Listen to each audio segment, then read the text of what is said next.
Today I'm at the Old Bruce Township School in Sault Sainte Marie, Michigan with Dr. Phil Bellfy, retired Michigan State University professor and community advocate. Thanks for agreeing to be with me, Phil. So, how and why did you acquire this school? Well, the school had been abandoned probably for 10 years or so, and it was a really bad shape. They actually had to break a window to have the open house and the front door. They couldn't find any keys for the place. But anyway, they had an appraiser come in and did an appraisal because they have to do all that to put it on the market. So they had it appraised at like $15,000. And I did go on the tour that they had the open house. You had to bring your own flashlight because all the windows were boarded up. The ones that weren't broken were okay. Well, these were boarded up even though they weren't broken. But anyway, it was a horrible mess. And I've always enjoyed the concept of industrial space. So I thought, well, if somebody really needed it, you really wanted the building, they'd bid the $15,000 for it. So I bid considerably less. And I didn't hear back from the school board, and I figured, well, they're probably talking to whoever. And what they were doing is, are we going to accept Phil's bid because it was so low? And come to find out that it would have cost them maybe $50,000 to demolish the building and have it hauled away. So I saved them a lot of money.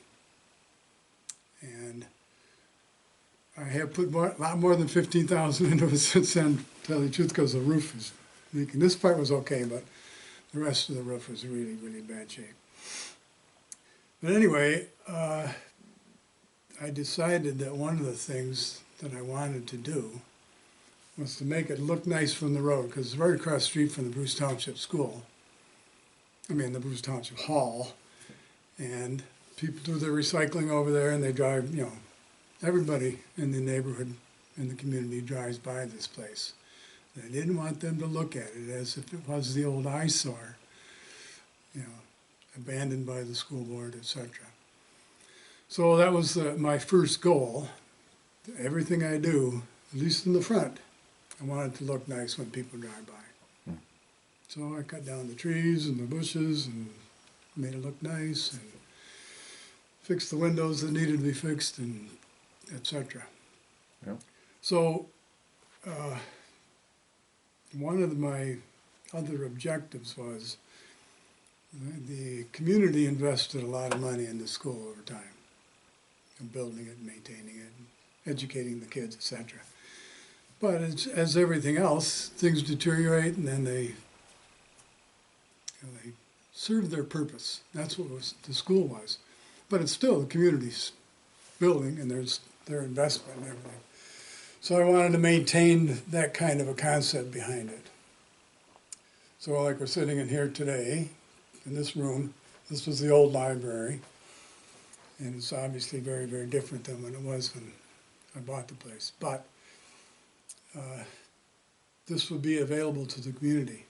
What you're seeing in the background here is my very small display of the American Indian, Uncle Tom Museum of American Indian Stereotypes. And eventually, if things work out properly, I have some videotapes that I used to show my students, educational kinds of things, although they're popular culture things. But we could have classes here on American Indian culture and etc. History. That's what I taught at Michigan State, so Right. I know a little bit about that stuff. I'm sure you do. So this is actually, right now, you envision this as being the library, resource for people to be able to learn more about Native American history and to work with that information. Yeah, and quite frankly, one of my, not my mentor necessarily, but one of my inspirations was the Jim Crow Museum down at Big Rapids at Ferris. Mm-hmm. I said, we have a history along the same lines. Sure. And why not have American Indian, Uncle Tom Tom Museum, etc. So that's where a lot of that stuff comes from. Sure. And I have these ideas about things I want to do, and not necessarily all of them are going to be accomplished, but we'll do whatever we can. Yep. So so far this is the one room that's pretty much finished, Right. and kind of serves as the focus point for the rest of what we're doing here. Yeah. Great. So what impact do you see this having on the local community? Well, one of the things that I'm also going to be doing is a lot of arts and crafts kinds of things. And not only the native culture, we have a native culture room down the way that's, maybe we can look at it eventually. But anyway, the room next to me is what I call the paper room. I got a printing press in there, an old mechanical type printing press with movable type and all that old stuff. So we can do that. We can do, I do block prints, at least I did in my previous existence. So I still have all the blocks. I can reprint the blocks on another press we can go look at eventually too. And I also have a loom. It's not my loom, it's a rug loom that somebody has agreed to let me put in the building here. So we can do some weaving things. I have a small tabletop loom Sure. that we can do. Do you have other things that people have donated for use here? Well, a few little things, yeah.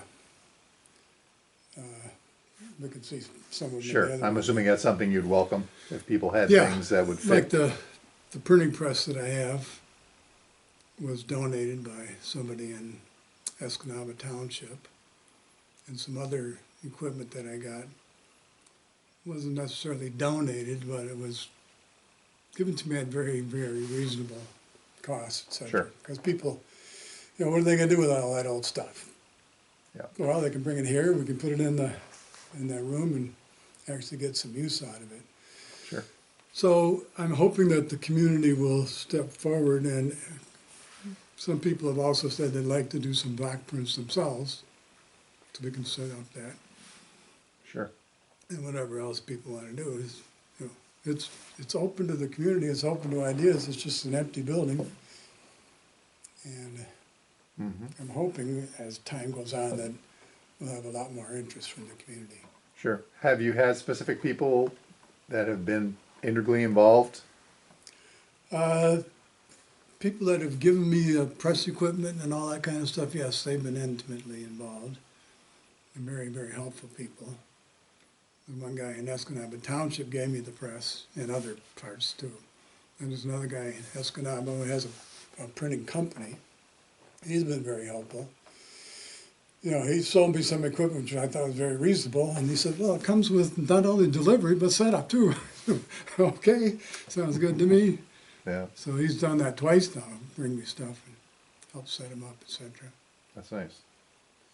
Are there any other facilities or communities that are doing things similar to this that you're modeling your vision after? Well, I know of other places that do like, I don't know what you'd call it, kind of like community crafts and community art and stuff like that, which I'd be happy to do for people too.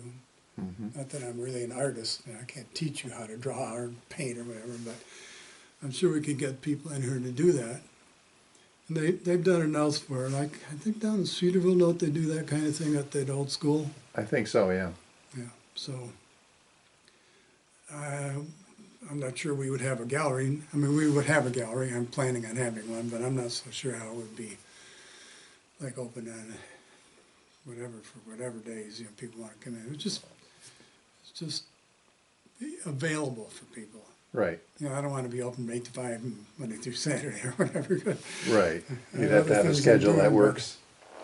Yeah. Yeah, anything the community wants, we're very, very eager to help them actually get that in place. So it's kind of an open slate at this point, Yeah. a clean slate that you're going to be Exactly. filling in as the community helps to guide what needs to be here.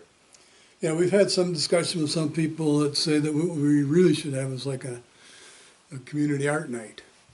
Just pick an evening where people are comfortable, they don't have big TV shows to watch or whatever, and just open it up from whatever to whatever, and we'll just be here to do whatever needs to be done. Sure, and have someone who's learned in Yeah, different art. knowledgeable. Yeah, Yeah. yeah, perfect. So what are some of your biggest hurdles at this point? Well, my biggest hurdle at this point is getting this roof to stop leaking. This part where we're at right now is okay. It was done. And, membrane roof, fairly new. And then we're going to do the next section of this old building. It's actually two parts. But then they decided to close it. So that part was just absolutely horrible.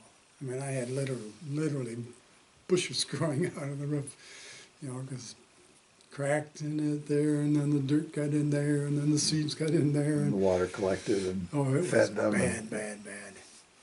And the kindergarten, which is at the very end of the building, the other end, it was actually leaking when kids were still there. And they knew they were going to close it, so they figured, well, we're not going to put another dime into it. So we did get that really, really bad part fixed in this new building.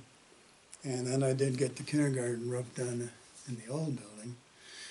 And we're still working on piece by piece by piece doing the main part of the building. sure. And it's not too bad, but that's one of the biggest hurdles. And I don't know if this is a hurdle necessarily, but the people who did the taxes originally, the woman who did the assessor, she's not with the township anymore, so I guess I can say this. She really didn't know what she was doing. We had a big fight over taxes. And I think it was not necessarily something that was just unique to Bruce Township. They're having that problem all over the state. So the legislature did pass a law that said the assessor actually is an employee and they have to meet certain standards, etc. So we have a new assessor here, and she's very reasonable, and she redid my assessment, and things are fine. Good. I'm happy. Good. But for a while I was very unhappy, because I paid such low price for the thing, and the woman was saying it was worth like $87,000, $88,000. Are you kidding me? But anyway, there's really no more hurdles other than the fact that when the vandals and the thieves took over the school, that was a really big problem. They stripped a lot of equipment and They stripped every plumbing, piece of copper they electrical. could find. And clipped the wires off the refrigerators and stuff that were still left there. Mhm. Just everything. Oh. And it was a hell of an ugly mess. But that part has been resolved. We're replacing some of the piping that we need to. And How long have you had the school? I think it's been about 4 years now, You've done a lot in 4 years. approximately, yeah. Yeah. So what are the next steps? Well, the next steps, as I say, is get that roof to stop leaking. But that part that's leaking, it's not ever going to be part of the public areas. It's just, it's really, really bad shape. Everything is in bad shape. So the public areas are now okay. So the next step is to try to get some organization in place so that we can actually call ourselves the Old Bruce Township School, whatever, Community Arts Center or something like that, and start scheduling classes. Sure. Even if they're just somebody wants to do one thing for one night, we'll just open it up. Right. So probably get a committee or a group together and try to Yeah. have some kind of structure so Exactly. that they can actually start to Yeah, piece together, what's going to happen here. right, Yeah. exactly. Sounds really good. Well, those are kind of all the questions I had for you. Do you have anything else you'd like to express? I know we're going to do a little walk around, and we'll get some more video of some of the other things that have been done in the other areas of the school. Anything specific that you want to make sure we mention? Well, people probably won't, many people don't believe that this is the case, but one of the things that I believe led to the closure of this school was the fact that it was mostly native kids, and they were afraid of ghettoizing, I believe. I don't know if you can see that sign up in the corner. That was for the bicentennial. See if you can get that name.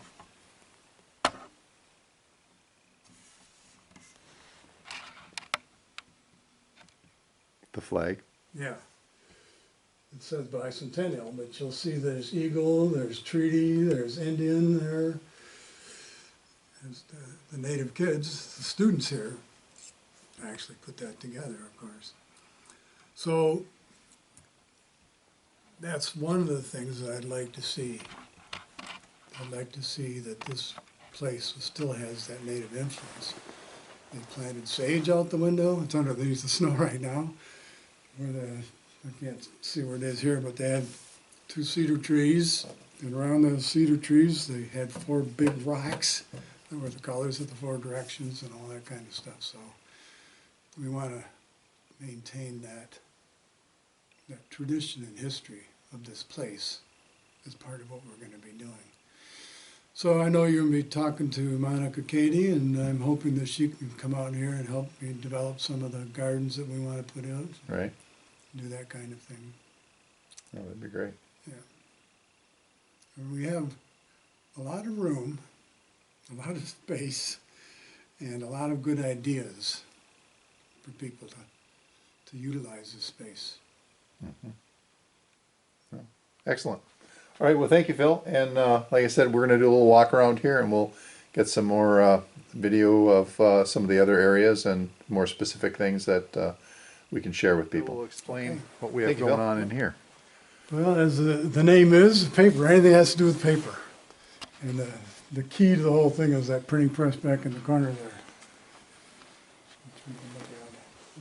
I make notebooks, so a lot of that. It's all recycled paper. It's my little recycling project. I have hundreds of them. In fact, Dave, when you leave, you take a whole bunch. Oh, yeah, Those the are note. the ones that are done. You gave us some the last time we were here, and we used them. Yeah.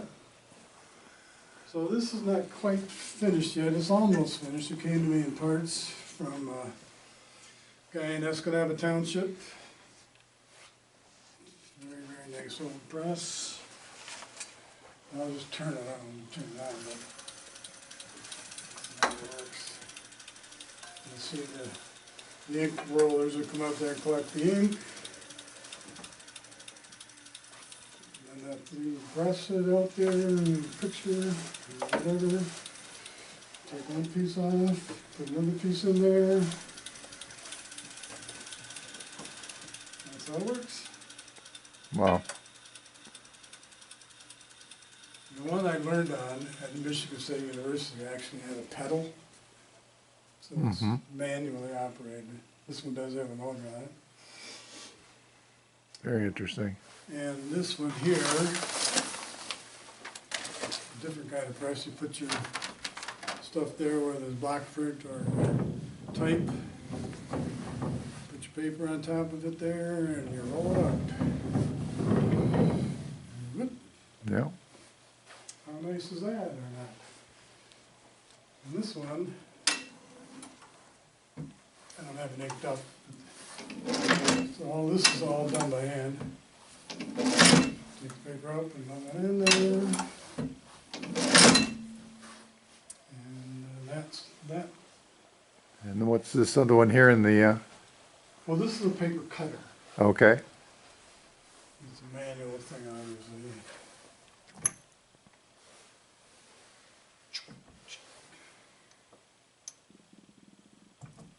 And then in those cabinets behind you, those drawers? These are all empty. Okay. These have type in them. Some of So them. these are all type that you would use for the printing process? Yeah, you could set it up. I'm gonna have to go through the whole thing while setting it up, but the type is all set up in a little scheme like this, so that you can know where everything's supposed to be. Sure. And people are doing it for a living. Where are those things? I don't know where they are. But anyway, there's these composing sticks, they call them. You can do the composition, you don't even, you know exactly where it is. put it in the little things and Yeah, ends up in that thing eventually. sure. And we have a little sorting project over here on the table.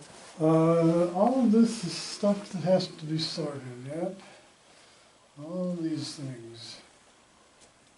And that's the first thing if we have a class. Learn how to sort tape. Learn to put it in the right little box. Yeah.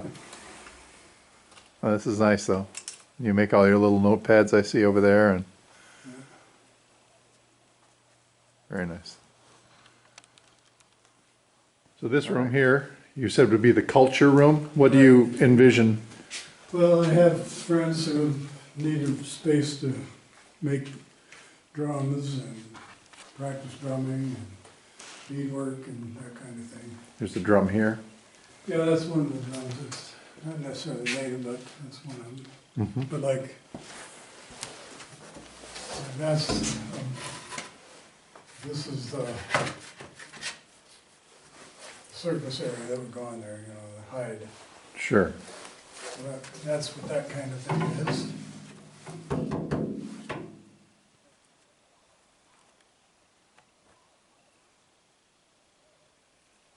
So this room here, Phil, would be Well, this potentially, it could be the cloth room. I would have the looms in here and sewing machines and quilting and do whatever people. okay, so now we're walking into the bike room. Yeah, this used to be the kindergarten. And it was leaking even when the kids were still here after they decided to abandon it. But the roof is now fixed. So the bicycles are, some of them are in state of repair, of course. But what I do with these, people in the community need a bike. We just collect a bunch of them, make sure they're all functioning properly, and we give them away. And I think you were talking to Roger about the bike-friendly Sioux thing, so. Correct. that's part of what we were doing.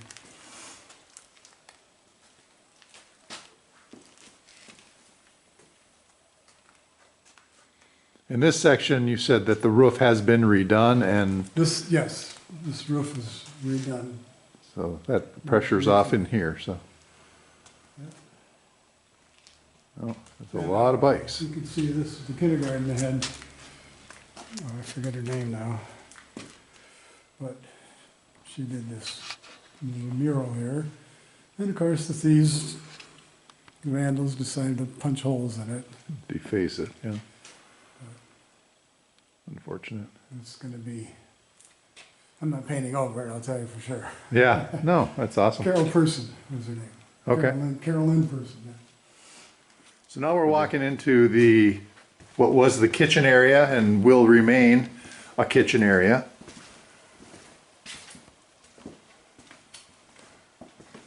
And we talked a minute ago about the heating system, and you're looking at setting up a wood boiler type system in the near future Right. to allow you to heat specific rooms as needed, and to be able to keep this open year round. Yep. That'd be part of the plan anyway. Right. And if we do set up like ceremonies here, we could have this room set up so that people could come in after the fast or whatever, have a community feast. Sure. Very So, nice. That's all. Okay, in so the we're in the works. gym, what was the old gymnasium now, and we've got an interesting canoe here. You want to explain what this is, Phil? Well, it's owned by the Van Mills Indian Community Boys and Girls Club, and of course, canoes are a very big item in the Native communities all over, this part of the world anyway. And so they would use it like for outdoor activities and whatever. It had been left outside for quite a long time, and friends of ours, Wayne Berry and others, had actually renovated this canoe and put back into a really, really good shape. It's huge. And what they do on that paddle out day, they have one of the guys in charge out there at the Bay Mills Indian Community, the Boys and Girls Club. He takes people out on the river and explains the culture of the canoe and all that kind of stuff. So it's a teaching tool. teaching tool, yes. Very neat. And you gotta have a big space there. Yeah. So here we are. Yeah, it makes my kayak look quite small. Okay, and then this is the Okay. library. We were here before in the little interview part. Yep. This was the library at the school. And half of the shelves, the taller ones in the back are part of the ones that were still here. But there was no carpet on the floor. So what would happen is the water would condense on the cement floor, and then everything would get moldy. And many of the books are moldy, the shelves themselves are falling apart, and most of the ceiling tiles have been replaced. Not quite all of them, but with the carpet on it, it really helps that problem at all. So a lot of the books that I have here are American Indian things, and a lot of art, stuff like that too. And still have a lot more room for more books. Sure. Where have you gotten a lot of the books from? Well, I had a house in East Lansing, so I had a library there. I had my office library. I had actually 3 libraries at my house here in the Sioux, Okay. one on each floor. So I got lots and lots and lots of books. And I gave about close to 25 banana boxes of books to the Bay Mills Indian Community Campus Library. Some that I didn't need, I didn't want. I thought it'd be much more useful to have them out there. Right. But there's also the Uncle Tom Tom Museum of American Indian Stereotypes. So that's what most of this stuff is here. The books was a lot of stereotypical stuff. And I should say to people that just because it's stereotypical doesn't mean that it's controversial or offensive. There is a lot of it that is, of course, but these people have now changed their, I can't remember what they're now calling themselves, but they're downstate people. They changed the name of their mascots. So we've still got a lot of that mascot stuff to take care of. I just got this thing about the Seminoles, which is offensive. But the Seminole people in Florida are happy with it, so that's their choice. Right. I think there'll still be the Braves there in Gladstone. I'm not positive. But here's the worst of all. Not the doll. Look at this. Oh, wow. Wawa from Wawa, Canada. That's offensive. Yeah. Not sure why I had that little doll in that jar, but anyway. And a lot of the books like Pocahontas, that stuff is not very well accepted in the Native community. Mm-hmm. It's one thing that I found, tobacco is very big on Native issues, of course. Right. Well, and obviously tobacco is a very big traditional. Very, very big traditional type thing. And we're not Right. necessarily real pleased with it being commercialized, but Right. not much we can do about it. No. And the Uncle Tom Tom Virtual Museum of American Indian Stereotypes, which may come about someday. I have thousands, literally thousands of trademarks that are from Native, with Native themes. Okay. And every conceivable product. Right. And I'm not exactly sure why it became a big thing in the old days, but it certainly was a very big thing. Yep. All right. Well, this looks very nice. Yeah, and eventually, what I'd like to see done is if we can get that Uncle Tom Tom Virtual Museum of American Indian Stereotypes online, have a big TV, computer screen there, and I can even show some of the movies that I show, they have a lot of stereotypical things, you know, as an educational kind of experience in this room. Right. That would be great. All right, so here we are at the end. We're in the office at this point. I just wanted to thank you, Phil. I appreciate all the time and showing us what you've got going here. And we wish you the best of luck in making this come together. Okay, and I want to thank you and you, Beck, for doing all this stuff. It's great. Awesome. Have a great day.